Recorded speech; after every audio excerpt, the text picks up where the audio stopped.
السلام علیکم ورحمۃ اللہ وبرکاتہ۔ سیدنا کریم صلی اللہ تعالی علیہ وآلہ وسلم ان ابی الدرداء رضی اللہ تعالی عنہ عن النبی صلی اللہ تعالی علیہ وآلہ وسلم قال، حضرت ابو الدرداء رضی اللہ تعالی عنہ بیان فرماتے ہیں، اللہ کے پیارے رسول اکرم صلی اللہ تعالی علیہ وآلہ وسلم نے ارشاد فرمایا، من رد عن ارد اخیہ رد اللہ عن وجہہ النار یوم القیامہ۔ حضور علیہ الصلوۃ والسلام نے ارشاد فرمایا، جو بندہ مومن کسی مسلمان بھائی کی عزت کا دفاع کرے گا، اللہ تعالیٰ قیامت والے دن اس کے چہرے کو جہنم سے دور کرے گا، جہنم سے آزاد کر دے گا۔ تو اس حدیث پاک کا مطلب یہ ہے کہ اگر کسی مسلمان بھائی کی عزت ریزی ہو رہی ہے، آبرو ریزی ہو رہی ہے، کسی محفل میں کوئی اس کی توہین کر رہا ہے، کوئی اس کی ناحق بے عزتی کر رہا ہے، اور ایک مسلمان کھڑا ہو کر اس کو روک دیتا ہے، اسے کہتا ہے کہ تم جو فلاں بندہ مومن کے بارے میں کہہ رہے ہو، بات اس طرح نہیں ہے، بات یہ درست نہیں ہے، گویا کہ اس نے اس کی عزت کو بچایا، اس کی عزت کا دفاع کیا، تو حضور علیہ الصلوۃ والسلام نے فرمایا، جس نے کسی کی عزت کا دفاع کیا، اللہ تعالیٰ اس کو جہنم سے آزاد کر دے گا، اس کے چہرے کو جہنم سے بچا لے گا۔ تو کسی مسلمان بھائی کی عزت کا دفاع کرنا کتنی بڑی فضیلت، کتنا بڑا درجہ ہے۔ تو ہمیں بھی چاہیے، اگر کسی مسلمان بھائی کی ناحق غیبت ہو رہی ہو، توہین ہو رہی ہو، اس کی عزت میں بے جا گفتگو ہو رہی ہو، تو ہم آگے بڑھ کے، ہمیں اگر پتہ ہے کہ وہ واقعی بندہ ایسا نہیں ہے، تو ہم اس کی عزت کی حفاظت کریں، اس کے بارے میں جو لوگ توہین کر رہے ہیں انہیں روک دیں اور بتائیں کہ بات ایسی نہیں ہے جیسے تم کر رہے ہو۔ ایک اور حدیث پاک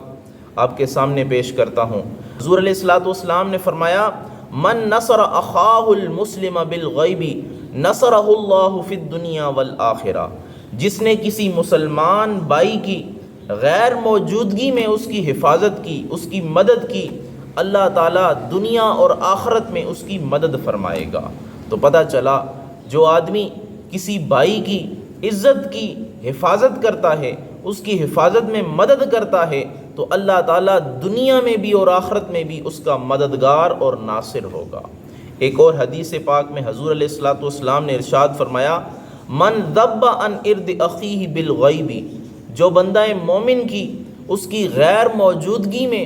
عزت کی حفاظت کرتا ہے، اس کی غیبت ہو رہی ہے اور اس بندے کو وہ روک دیتا ہے، کان حقا علی اللہ ان یؤتکہ من النار۔ تو حضور علیہ الصلوۃ والسلام نے فرمایا، اللہ تعالیٰ کے ذمہ کرم پہ ہے کہ اللہ تعالیٰ اس کو جہنم سے آزاد کر دے، جہنم سے بری کر دے۔ تو کتنی بڑی فضیلت ہے ایک بندہ مومن کی عزت کی حفاظت کرنا، اس کی ناموس کی حفاظت کرنا۔ ایک اور حدیث پاک میں آتا ہے، من حما ارد اخیہ فی الدنیا، کہ جس بندے نے کسی مسلمان بھائی کی عزت کی، دنیا میں حفاظت کی، دنیا میں اس کی عزت پہ پہرا دیا، تو نبی کریم رؤوف الرحیم صلی اللہ تعالی علیہ وآلہ وسلم نے ارشاد فرمایا، بعث اللہ عز وجل ملکا یحمیہ عن النار۔ حضور علیہ الصلوۃ والسلام نے فرمایا، اللہ تعالیٰ ایک فرشتہ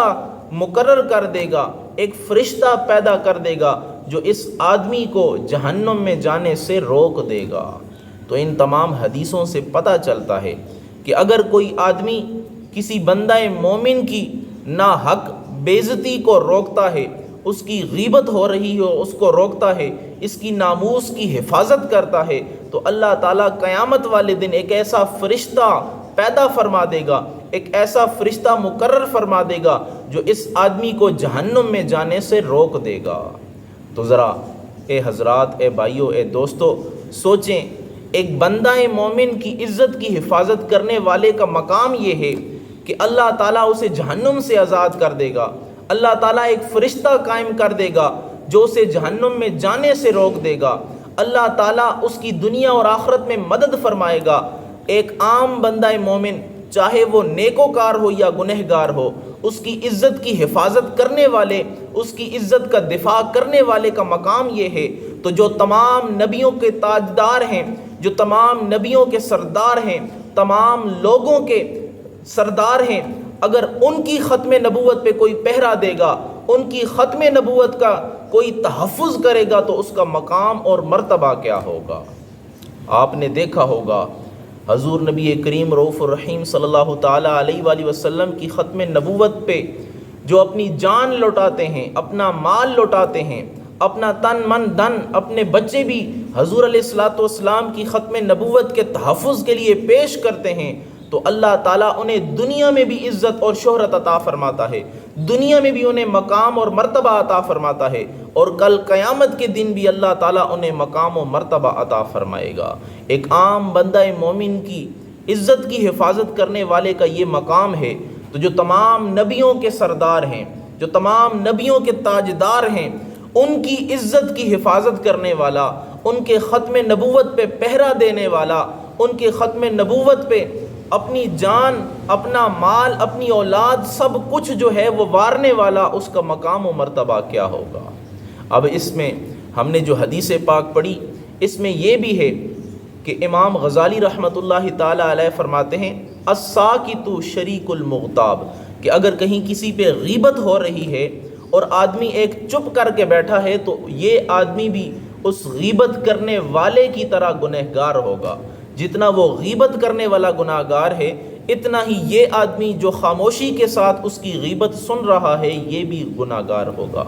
تو اصل یہ ہے کہ جب یہ کسی کی غیبت ہوتی دیکھے یا سنے، تو اسے چاہیے کہ اس بندے کو روک دے، اور اگر روک نہیں سکتا تو پھر اس کا حق یہ بنتا ہے کہ اس محفل سے دور ہو جائے، اس محفل سے نکل جائے، کم از کم یہ کبیرہ گناہ سے بچ جائے گا۔ اللہ سے دعا ہے اللہ تعالی ہم سب کو ان حدیث پاک پہ عمل کرنے کی توفیق عطا فرمائے۔ آمین برحمتک یا ارحم الراحمین۔